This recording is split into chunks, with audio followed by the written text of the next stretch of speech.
This is Democracy Now!, democracynow.org. I'm Amy Goodman with Nermeen Sheikh. Global oil and natural gas prices are soaring after Israel bombed a massive natural gas reserve in Iran, the largest in the world. Iran retaliated by twice attacking the world's largest liquid natural gas production facility located in Qatar. Iran also attacked key energy infrastructure in Saudi Arabia, Kuwait, and the United Arab Emirates. At one point today, the price of oil reached $118 a barrel, a 60% jump since the U.S. and Israel launched its war on Iran. In a post online, Trump threatened to blow up the entire South Pars gas field if Iran continues to target the Qatari facility. Trump also claimed the U.S., quote, knew nothing about the Israeli attack on the South Pars gas field. But the Wall Street Journal reports Trump approved the strike to pressure Iran to open up the critical Strait of Hormuz. About 20% of the world's oil exports flows through the Strait of Hormuz. President Trump's asked other countries to send warships to help force open the strait, but many nations are rejecting the request.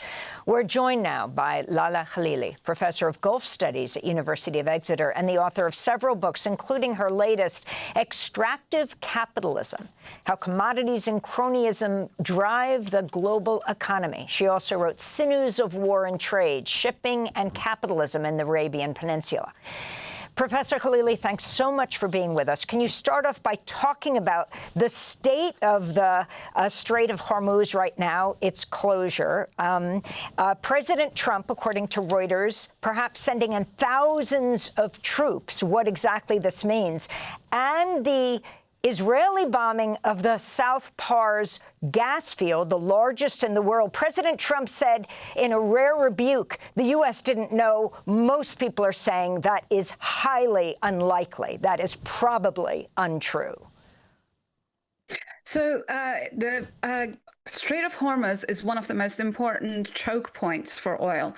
A choke point being an area during which, if it's closed down, you end up getting a major disruption in the flow of global trade. So the Strait of Hormuz is one, Suez Canal is another one, the Panama Canal is another one. And there are a number of these different choke points all around the world. Now, what's specific about Hormuz and what's distinctive about it is that it is the choke point where the quantity of oil that goes through is higher than any other commodity that actually flows across the strait. As you just mentioned, about 30% of the global oil flows through that. And part of the reason for that is, of course, that the world's biggest oil producers, some of the biggest oil producers, are all sitting around the Persian/Arabian Gulf. So Iran, Iraq, Kuwait, Saudi Arabia, and Qatar, Abu Dhabi, which all are huge producers of oil in the first place, and then natural gas in the case of Qatar, and Iran in the second place. Now, what has been fascinating is that anybody who has one of these apps that you can put on your phone, like Maritime Traffic or Vessel Finder, you can actually take a look at the flow of traffic, the flow of vessel traffic, ship traffic, through these different seas in the world. And if you zoom in on the Strait of Hormuz, what you'll find is that instead of seeing actually a steady traffic of little, usually pink or green arrows going through, which indicate tankers, what you end up seeing are major clusters of ships that are bunched up very near ports where oil is produced and usually put on ships. What that indicates is that basically, for a number of different reasons, and I'm going to go into that in a minute, the flow of ships, the flow of ship traffic has basically come to a halt. Now, the reasons behind this are multifold. Of course, there is, number one, that Iran is attacking a number of the ships that are going through. And the way that it is attacking them is through the use of very cheap either drones or sea mines. And that means that it's basically almost impossible to deal with this particular threat, because the drones are produced so extensively in terms of number, and they're so inexpensive that they can basically be replenished even if they are destroyed. Also, being smaller, they're much harder to target, et cetera, et cetera. So there has been a number of drone attacks against ships carrying oil through the channel. And so, of course, that scares a lot of carriers, a lot of tankers.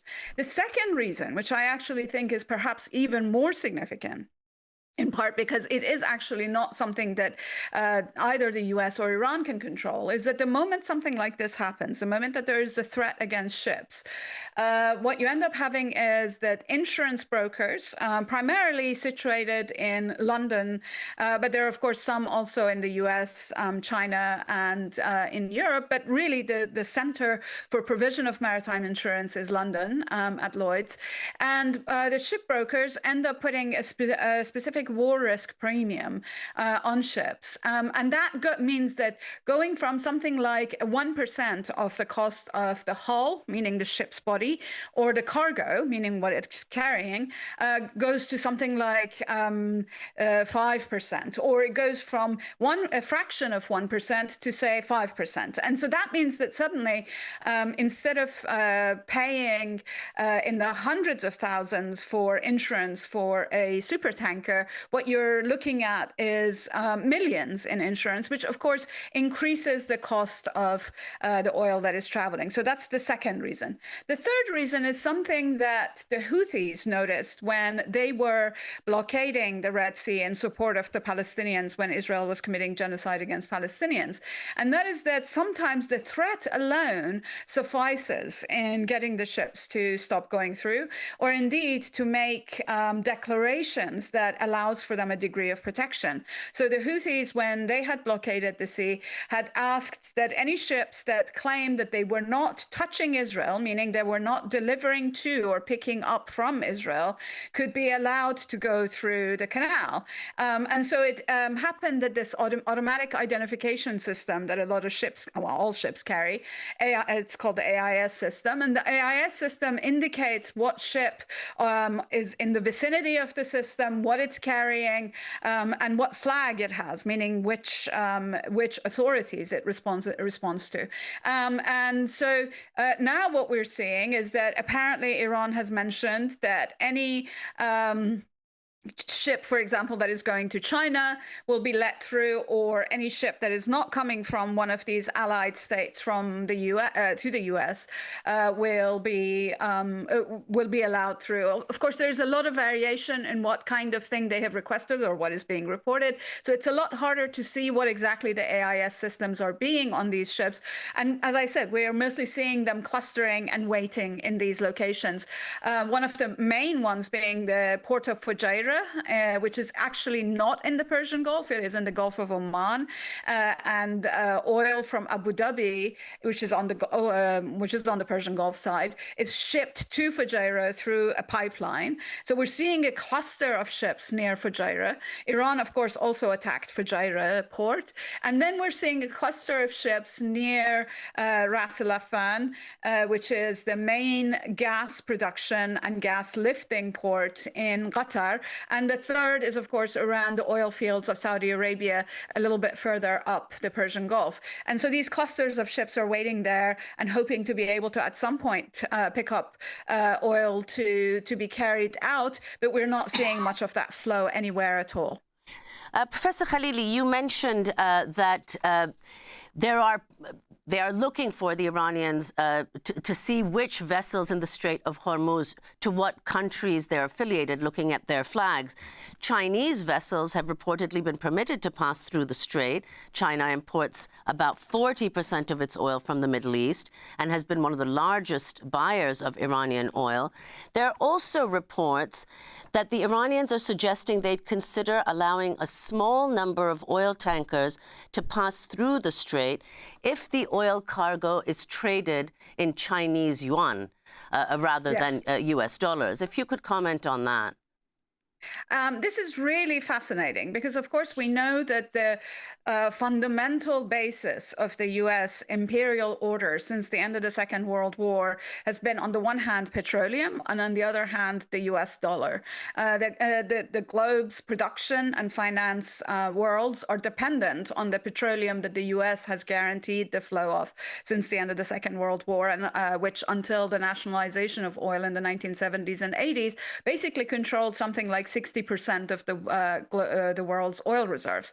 After nationalization, that percentage dropped dramatically, but the US dollar continues to be, and the financial channels that the US has crafted continue to be a very significant bolster for the empire. So the fact that Iran is actually looking for alternatives to the dollar in order to challenge the petrodollar regime, which is, as I said, one of the fundaments of the US empire, is a really interesting and quite clever indication of how the Iranians are hoping to influence the crafting of a world post this war, or a new world order post this war, where there's a multipolar financial system where, for example, the dollar is no longer a single currency that rules the world, and the US is the only channel that or the only power that controls financial channels, because of course the US has used this inordinate power to strong arm various states, to institute sanctions, to make it difficult for its enemies, for example, to purchase oil,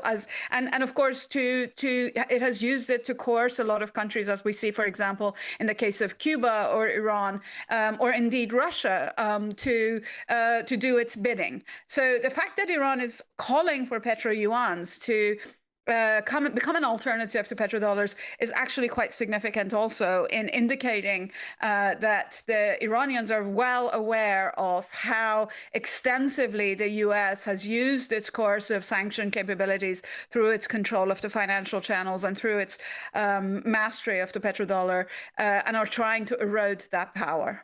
And Professor Khalili, the US is now the world's largest oil producer. But because oil is a globally priced commodity, the price goes up in the U.S. if the world market price goes up. But that's right. How important do you think this might be in Trump's calculation?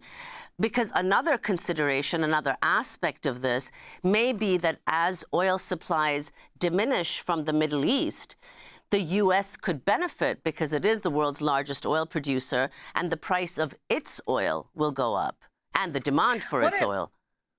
Absolutely. What a fantastic question. Because, in fact, we have seen that when the Russian invasion of Ukraine began and the Nord Stream natural gas pipelines to Europe were sabotaged, there are now indications that this may have been done at the behest of the US and its Ukrainian allies. But nevertheless, when that sabotage happened, it actually translated into massive gains for US natural gas production. The thing is that there are a number of reasons why the US cannot become the sole oil producer for the whole of the world. One is the question of proximity, for example. The second is the question of capacity that the US has in order to actually replace, for example, the oil that is produced by Saudi Arabia or by Iran or indeed by Russia. But the third factor, and I think that this is the one that I think we should look out for, is that in the last 10 or 15 years, China has actually begun generating an alternative set of fuels, sustainable fuels, and developing technologies, particularly of electric and battery technologies that will allow for example, solar or wind energy to displace fossil fuels. And the more that the price of oil goes up, which of course we have seen that happen, as you mentioned earlier, and in fact, this also translates into major windfalls for U.S. oil companies. This oil prices going up benefits Chevron, it benefits Exxon. It doesn't benefit the average U.S. citizen at the petrol stations, at the gas stations, but it does benefit the oil companies. So definitely that does happen. But the higher the price of oil goes up, the relatively cheaper it becomes to actually have sustainable alternatives, which of course that means that it benefits China in a major way, since China is way ahead of the rest of the world in producing these technologies and in producing them cheaply. So the solar panels that are being produced in China are a fraction of the price of solar panels that were being produced something like 15 or 20 years ago. And I think this shift is actually a major long-term concern for the oil companies. So in the short term, they're taking all the windfall that they can get. But this, again, is the kind of a post-war order that we will see be will likely also have major implications for the kind of energy people are paying to use, or people are willing to use, actually. We just have 20 seconds, but the effect of the bombing of the South Pars facility, the largest gas facility in the world, what it means for Iran, what it means for the world, and President Trump denying the U.S. had anything to do with it, with most do not believe. No, absolutely not. There is no way that Israel would have actually done this without coordination with the United States. And in fact, the channels that deny, for example, that the U.S. Coordinated or report Trump's denials are the channels that are often used to feed us the kinds of lies that the administration tells us. But what is quite significant about South Pars, and I know it's a very short time left, so I'm going to be very quick about it, is that the South Pars field is actually shared between Iran and Qatar. The North Dome, which is on the south part of the Persian Gulf, is Qatar's share of this major field, and Iran's bit is in the northern part of the Persian Gulf. And so the destruction of the infrastructure there will not only have an effect on Iranians' ability to produce electricity and fuel their various kinds of industries and or homes, but it will also have an effect on the infrastructures that are used by the Qataris, and which the Iranians and Qataris have been using in an extraordinary degree, an extraordinary degree of coordination since the fields have been utilized. So this actually also affects Qatar. The bombing itself also affects Qatar, and I don't think that this is a calculation that the rather know-nothing Trump administration has taken into account. Thanks for watching Democracy Now! On YouTube. Subscribe to the channel and turn on notifications to make sure you never miss a video. And for more of our audience-supported journalism, go to democracynow.org, where you can download our news app, sign up for our newsletter, subscribe to the daily podcast, and so much more.